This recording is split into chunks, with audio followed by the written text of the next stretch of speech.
அனைவருக்கும் வணக்கம். இந்த வீடியோவில் பிஜிடிஆர்பி கெமிஸ்ட்ரி 2024 எக்ஸாமில் கேட்கப்படக்கூடிய ஒரு முக்கியமான கான்செப்ட் அப்படின்னு பார்த்தீங்கன்னா இந்த கியூரிஸ் லா.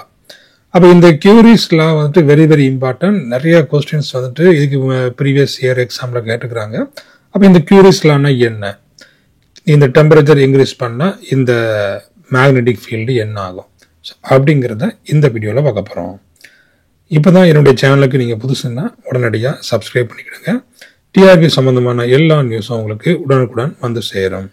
வாங்க இப்போ நம்ம இந்த கியூரிஸ் லான்னா என்ன அப்படிங்கிறத பார்த்துடலாம். இந்த கியூரிஸ் லா அவன் Peary Curie established in 1895 that paramagnetic susceptibility is inversely proportional to the absolute temperature. அப்போ directly proportional to what? Directly proportional to what? Sir இன்னொன்னு கியூரி கான்ஸ்டன்ட் சார். கான்ஸ்டன்ட்ங்கிறது மாறாது இல்லையா? அப்ப அதை வச்சு அங்க ஒன்னும் ஆக போறது இல்லை. அப்போ இது எப்படி directly proportional to what? Inversely சொல்லியாச்சு. அப்போ டெம்பரேச்சரை நீங்க கூட்டியாச்சுன்னா இப்போ ஒரு உங்ககிட்ட ஒரு மேக்னெட் இருக்குது. மேக்னெட்டை நீங்க வந்து சூடு பண்ணீங்கன்னா என்ன ஆயிரும்? மேக்னெட்டிக் பவர் குறைஞ்சிரும், போயிடும் இல்லையா? அப்போ அது இன்வெர்ஸ்லி ப்ரொபோர்ஷனல். அப்போ டைரக்ட்லி ப்ரொபோர்ஷனல் டு வாட்? என்ன பண்ணா மேக்னெட்டிக் அதிகமாகும்? பண்ணணும். மேக்னெட்டிக் ஃபீல்டு நீங்க கொடுத்தீங்கன்னா அங்க என்ன ஆகும்? உங்களுக்கு மேக்னடைசேஷன் அதிகமாகும். அவ்வளவுதான். சரிங்களா? அப்ப பாருங்க.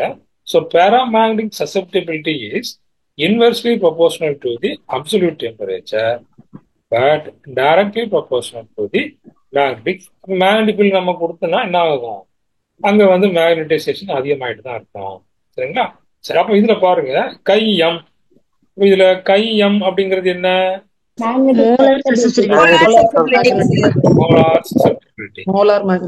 Molar சசெப்டிபிலிட்டி. So molar susceptibility is equal to C by T. அப்ப Cங்கிறது என்ன? கான்ஸ்டன்ட். இந்த Tங்கிறது என்ன? இந்த டெம்பரேச்சர். அப்ப டெம்பரேச்சரை இன்க்ரீஸ் பண்ண மேக்னெட்டிக் பவர் குறைஞ்சிட்டே போகும். So this equation is known as Curie's law. எக்ஸாம்ல கேட்டிருக்காங்க இந்த கியூரிஸ் லா வச்சு. அப்ப என்னங்கிறத அண்டர்ஸ்டாண்ட் பண்ணிட்டீங்கன்னா எப்படி கேட்டாலும் நீங்க எழுதிக்கலாம். அவன் Curie's law helps to understand the magnetic behavior of paramagnetic materials at different temperatures and magnetic. Curie's law எதுக்கு? இந்த மெட்டீரியல்ஸ் paramagnetic மெட்டீரியல்ஸ்ல உள்ள அந்த மேக்னெட்டிக் ஃபீல்டு என்ன ஆகுது? டெம்பரேச்சரை இன்க்ரீஸ் பண்ணா என்ன ஆகுது? டிஃப்ரெண்ட் டெம்பரேச்சர் மேக்னெட்டிக் ஃபீல்டை இன்க்ரீஸ் பண்ணா என்ன ஆகுது? சரிங்களா? அதுதான் இந்த கியூரிஸ் லா வச்சு நம்ம என்ன பண்றோம் கண்டுபிடிக்கணும். கியூரிஸ் லா அதான சொல்லுது IM is equal to C by T. அப்போ டெம்பரேச்சர் இன்க்ரீஸ் பண்ணா என்ன ஆகுது? இந்த paramagnetic susceptibility. பாருங்க, the Curie law is valid only for paramagnetic substance. அடுத்த முக்கியமான பாயிண்ட், யாருக்கு மட்டும் தான் valid? only for paramagnetic substance that are magnetically dilute. அவன் மேக்னெட்டிக்கலி டைல்யூட்னா என்ன? ஸ்மால் மேக்னெட்டிக் ஃபீல்டு கொஞ்சம் கம்மியா உள்ளது. டைல்யூட்னா என்ன? கான்சன்ட்ரேஷன் கம்மி இல்லையா? அப்போ இங்க மேக்னெட்டிக்கலி டைல்யூட்னா என்ன? மேக்னெட்டிக் ஃபீல்டு கம்மியா உள்ள சப்ஸ்டன்ஸ், அதான் magnetically dilute. So magnetic dipoles of atoms point in random direction. அப்போ இங்க அந்த பேராமேக்னெட்டிக் சப்ஸ்டன்ஸ்ல எப்படி இருக்கும்? அந்த மேக்னெட்டிக் டைபோல்ஸ் இருக்கு இல்லையா? அப்போ அது வந்து எப்படி இருக்கும்? ரேண்டமா ஓரியன்ட் ஆயிருக்கும். பேராமேக்னெட்டிக் சப்ஸ்டன்ஸ்ல நமக்கு வந்து என்ன மாதிரி படிப்போம் இல்லையா? அதே போல இந்த மாதிரி டிஃப்ரெண்ட் டைரக்ஷன்ல ரேண்டம் ஓரியன்டேஷன்ல இருக்கும்.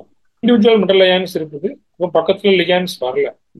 அப்போ லிகான்ஸ் வந்துன்னா என்ன ஆகும்? உங்களுக்கு வந்து மேக்னெட்டிக் ஃபீல்ட்ல கண்டிப்பா சேஞ்சஸ் இருக்கும். அப்போ அது இல்லாம என்ன செய்யறாங்க? மெஷர் பண்ணுங்க மேக்னெட்டிக் ஃபீல்டு. இந்த லிகான்ஸ் பக்கத்துல இல்லாம இதனுடைய மேக்னெட்டிக் ஃபீல்டை செக் பண்றாங்க.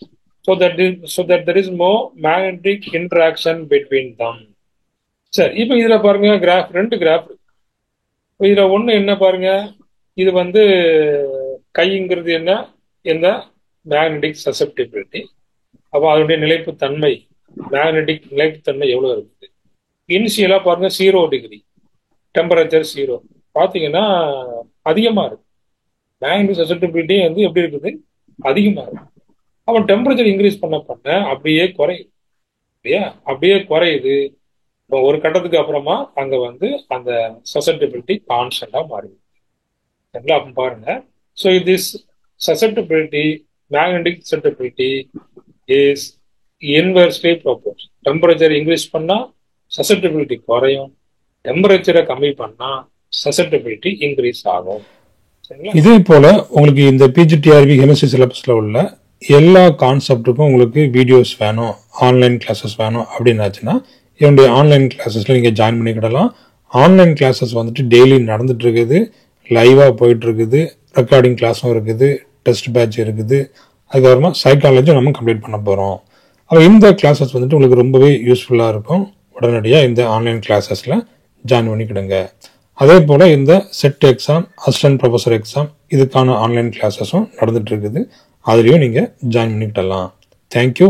தேங்க்ஸ் ஃபார் வாட்சிங்.